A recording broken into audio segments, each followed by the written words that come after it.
Assalamualaikum warahmatullahi wabarakatuh. Perkenalkan, nama saya Putut Ardianto.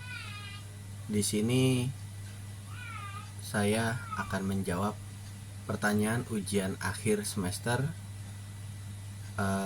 Prodi Manajemen Perusahaan, mata kuliah Kepemimpinan, dengan dosen pembimbing Bapak Nurmubin SMMM.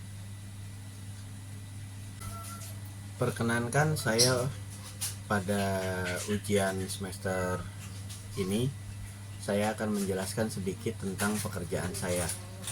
Saya bekerja di perusahaan swasta yang berlokasi di daerah Karawang, Jawa Barat. Saya bekerja sebagai staf administrasi sejak tahun 2008 hingga 2018. Saya juga bekerja di perusahaan itu berdiri pertama kalinya, berjuang bersama-sama untuk mencapai tujuan yang sama untuk memperluas jaringan perusahaan tempat saya bekerja.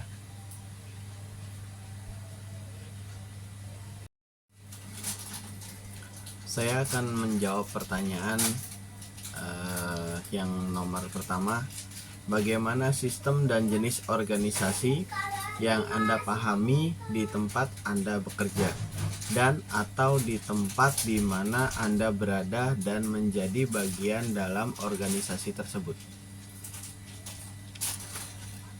Saya akan menjelaskan tentang pertanyaan tersebut.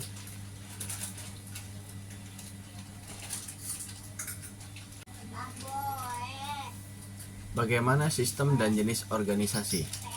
Sistem dan jenis organisasi yang saya pahami di dalam tempat saya bekerja adalah sistem kekeluargaan. Tidak ada yang diistimewakan kecuali keluarga dari pihak bos atau pemilik perusahaan tersebut dan istrinya sendiri. Sistem itu hanya berlaku untuk keluarga besar saja, tidak berlaku untuk orang lain. Jika sistem ini diterapkan di tempat lain, tidak akan berkembang perusahaan tersebut. Malah kemungkinan besar akan menjadi bangkrut atau tutup. Walaupun saya masuk dalam organisasi perusahaan tersebut, tapi saya tidak dapat berbuat banyak untuk memajukan perusahaan tersebut, karena perusahaan tersebut adalah milik keluarga dan tidak boleh ada orang lain yang masuk ke dalam sistem organisasinya. Untuk pertanyaan kedua, saya akan membacakan, bagaimana sistem manajemen organisasi yang Anda pahami di tempat Anda bekerja dan atau di tempat di mana Anda berada dan menjadi bagian dalam organisasi tersebut. Saya akan menjawab pertanyaan itu, bagaimana sistem manajemen organisasi? Di dalam sistem manajemen yang baik, harusnya mementingkan kebutuhan anggota dalam suatu organisasi, bukan mementingkan kepentingan individual dari anggota yang menjadi saudara dari pemilik perusahaan atau organisasi tersebut. Organisasi yang sesungguhnya adalah suatu kelompok atau kumpulan terdiri atas dua atau lebih orang yang saling bekerja sama untuk mencapai tujuan tertentu secara bersamaan. Akan tetapi, berbeda dengan organisasi yang saya alami di dalam perusahaan yang saat ini saya bekerja. Harusnya sih tidak seperti itu, tapi karena memang saya bekerja di tempat itu, ya saya akan menjelaskan tentang sistem manajemen organisasinya seperti itu, dan tidak sesuai dengan kaedah dengan sistem organisasi yang di tempat lain. Untuk nomor 3, bagaimana budaya organisasi yang Anda pahami di tempat Anda bekerja dan atau di tempat di mana Anda berada dan menjadi bagian dalam organisasi tersebut? Saya akan menjelaskan bagaimana budaya organisasi. Budaya organisasi yang saya alami atau saya pahami yang saat ini saya rasakan adalah menjadikan keluarga dari pimpinan perusahaan tersebut yang utama dari yang terutama. adanya budaya dalam organisasi itu adalah kebiasaan yang setiap orang lakukan dalam pekerjaannya setiap hari. Seperti tidak adanya teguran terhadap karyawan lama yang sudah terlebih dahulu bekerja di perusahaan tersebut. Contohnya misalkan karyawan tersebut telat atau tidak absen atau tiba-tiba izin keluar kantor atau pabrik, dia tidak ada teguran karena karyawan tersebut itu orang lama di situ. Begitu. Terus karena adanya budaya tersebut, hanya beberapa orang saja tidak ada yang berani menegur karyawan lama tersebut. Hanyalah pimpinan atau owner perusahaan yang dapat menegur karyawan tersebut. Karena itu budaya dari setiap perusahaan itu berbeda-beda.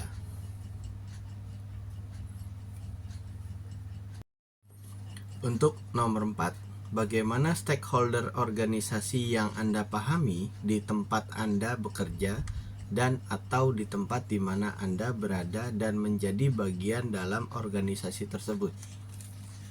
Bagaimana stakeholder dalam organisasi? Bagaimana stakeholder organisasi?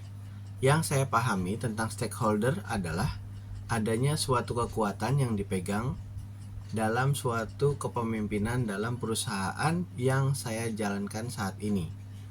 Selain pemimpin yang memegang kekuasaan penuh dalam suatu perusahaan, stakeholder ini juga mempunyai peran penting dalam mengambil suatu keputusan yang akan diambil oleh pemilik perusahaan. Dan artinya dari stakeholder tersebut itu adalah semua pihak, baik itu individu, komunitas, atau kelompok masyarakat yang memiliki hubungan dan kepentingan terhadap organisasi atau perusahaan tersebut.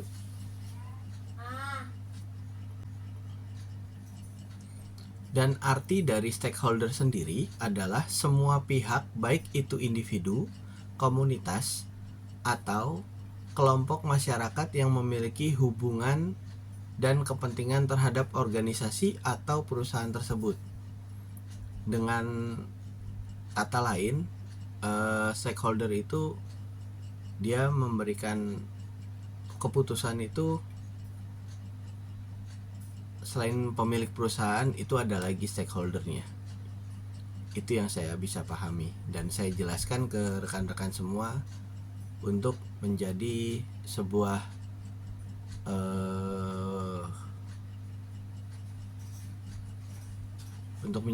pelajaran lah untuk kita juga.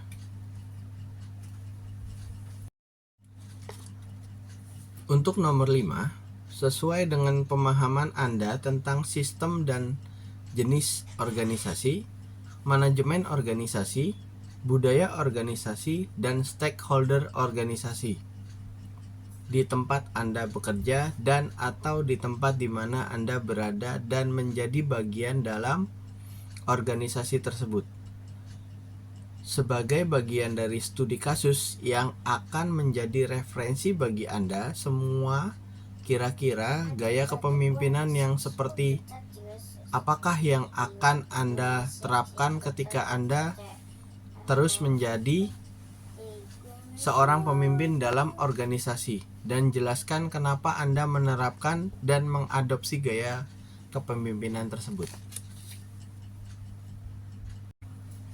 Kesimpulan sistem dan jenis organisasi, manajemen organisasi, budaya organisasi, dan stakeholder organisasi. Dari beberapa yang sudah saya sampaikan di awal tentang sistem dan jenis organisasi, manajemen organisasi, budaya organisasi, dan stakeholder, saya akan menerapkan suatu organisasi yang saya pimpin dalam suatu perusahaan dan tidak akan mengutamakan kepentingan individu saya sendiri, melainkan kepentingan anggota di dalam organisasi yang saya pimpin.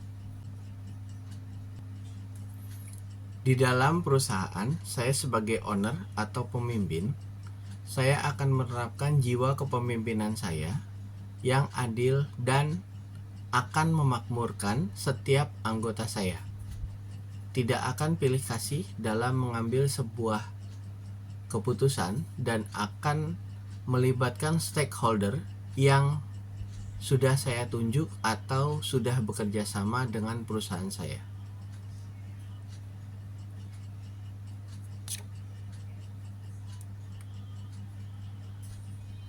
Dan untuk budaya organisasi sendiri, saya juga akan menerapkan di mana perusahaan yang saya pimpin tetap mengutamakan atau menghargai karyawan yang sudah lama yang bergabung dengan perusahaan saya.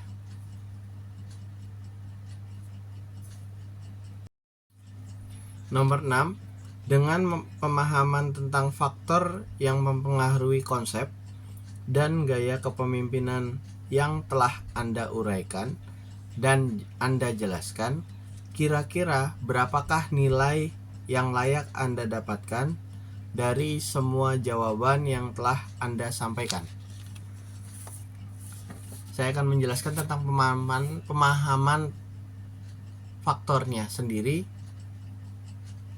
Masih banyak yang saya kurang pahami tentang faktor-faktor yang mempengaruhi gaya sebagai pemimpin. Di sini saya juga masih banyak belajar dari materi yang disampaikan oleh Bapak Nur Mubin sebagai dosen pengampu dalam mata kuliah kepemimpinan. Jika saya ditanya layaknya saya diberikan nilai berapa oleh beliau sebagai dosen saya, jujur saya bingung saya harus minta berapa. Tapi saya hanya minta yang sepantasnya saja jika memang saya baik dalam penyampaian materi di tugas akhir semester ini. Masih banyak yang saya harus pelajari dari Bapak dan harus terus banyak mencari tahu tentang kepemimpinan yang baik dan amanah dalam suatu perusahaan. Dari kelima materi tersebut yang sudah saya jelaskan, semoga bisa bermanfaat bagi teman-teman semua yang menonton atau melihat YouTube saya. Yang baik boleh diikutin, yang buruk jangan diikutin. Terima kasih atas waktunya. Assalamualaikum warahmatullahi wabarakatuh.